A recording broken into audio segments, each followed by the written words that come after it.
In a surge of technological advances of this century, America's youth have been constantly becoming more and more attached to their touchscreens and iDevices. The disparity between the childhoods our parents had and the ones we are experiencing now is quite alarming and spurred on by gadgets like iPads and smartphones. Our relationship with nature has slowly become non-existent, pushed aside in favor of digital distractions.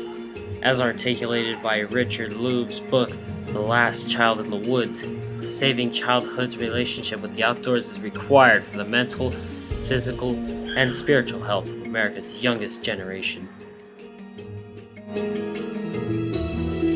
The purpose in us doing this project, one, was to get the students outside using all their senses and seeing the natural world. So heading outside the classroom, entering a classroom with no walls, no ceilings, and taking everything in as we went. Number two was to see the different areas around San Diego County. So looking at your own backyard, getting more familiar with what's out there, and doing original student research. So my favorite part, this is a hard one because there are so many great moments while we were out in the field. I'd have to say across the groups, my favorite part was stepping back and watching the students take control of their own research. So that means they had instruction, they had minimal instruction, and then they elaborated on that instruction to come up with specific strategies, especially in collecting the transect and quadrat data for our plant communities. So the reason we wanted to do the decals and cutouts was to really allow the visitors to see the shapes and the sounds which will be going on around them of the ecosystem. So trying to stimulate those senses. Also, because of the longevity of our project, this does not end with the exhibition night, Festival del Sol. It lives beyond that at the entrance of our school. We'll actually be putting up the window decals. Each ecosystem will be represented that we visited, and the animals and birds will be soaring above you into our environmentally friendly school. Southern California is home to a wide range of ecosystems to enjoy. Though we think of the cities of San Diego and Los Angeles, there is much more to Southern California than beaches and high-rises. Tourists flock to Southern California for urban centers and beautiful beaches, but there is more to see in this rich region. From the coniferous forests in the Cuyamaca Mountains to the desert chaparrals of Borrego Springs, to the marshes and lagoons of Torrey Pine, to the riparian scrubs near inland lakes and rivers, to the lakes and water communities and eastern mountain communities, to the oak woodlands in East County of San Diego, to the deep waters off the coast, beyond the beaches the average person enjoys, to the chaparral that surrounds many housing communities in San Diego County. Southern California has a rich diversity of land to explore and connect with. My group went to the coniferous forest in Cuyamaca National Park. We went on various trails, and on these trails we saw mule deer, wild turkeys, bobcat tracks, and it was a really great experience. We went to Torrey Pines and we saw sweeping northern harriers while looking for the southern foredunes.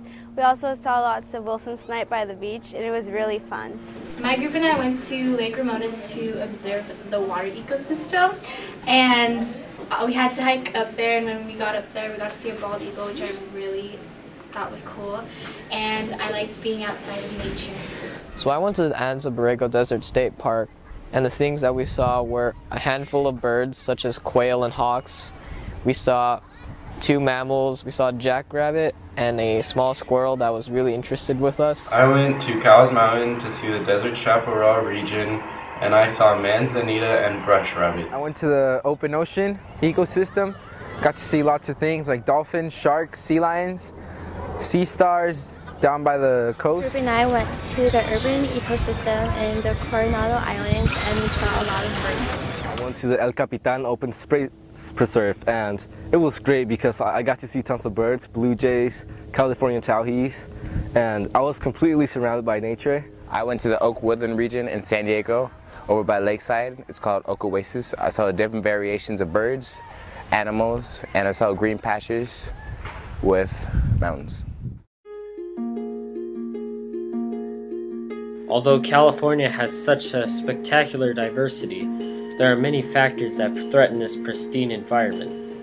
California has become the most populated state in the country, and as a result has become the fourth most ecologically degraded state. Pollution, urbanization, and road construction have contributed to the issue we now have.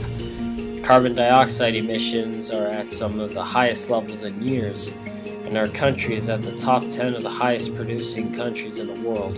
In comparison to China, we are extreme pollutants.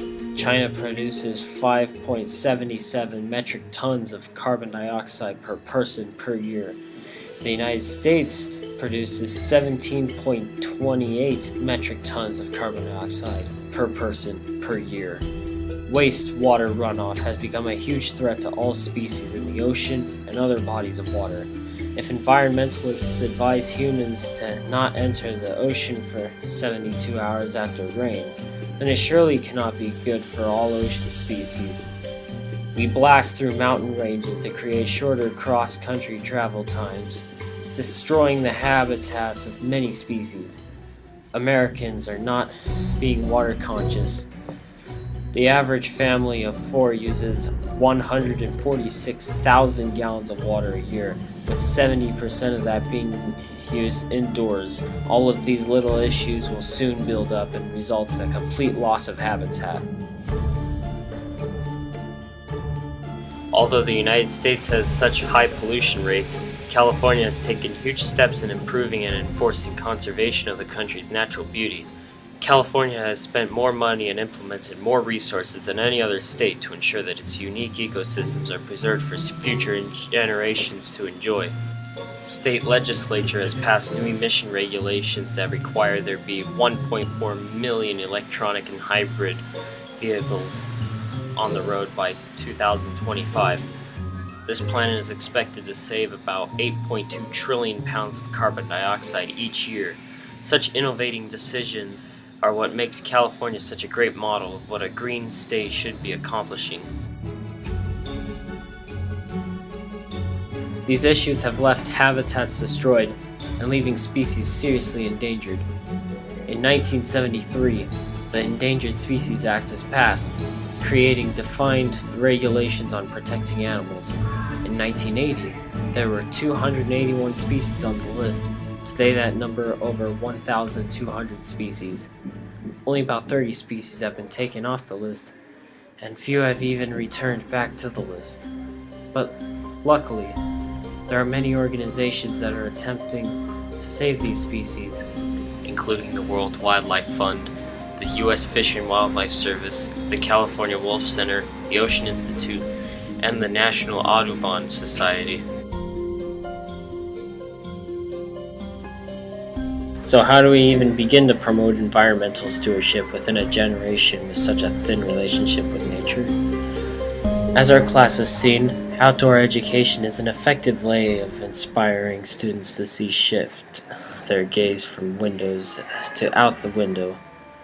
As a whole, our experiences outside in the different ecosystems of San Diego have changed our perspectives and made us more conscientious of the outcomes of our actions. The best part of going outside in nature is being able to see all the animals and all the plants with your own eyes. It's a completely different thing than seeing it on the news and seeing it on the TV, because you're actually experiencing it.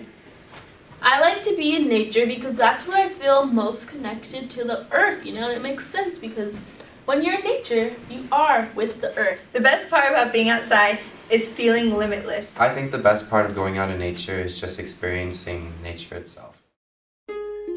This is why getting young people outdoors and learning is so important. Getting in touch with the natural world in your own backyard fosters a desire to preserve and protect nature everywhere. And as the old saying goes, if you don't use it, you'll lose it. So don't let your children be the last child in the woods.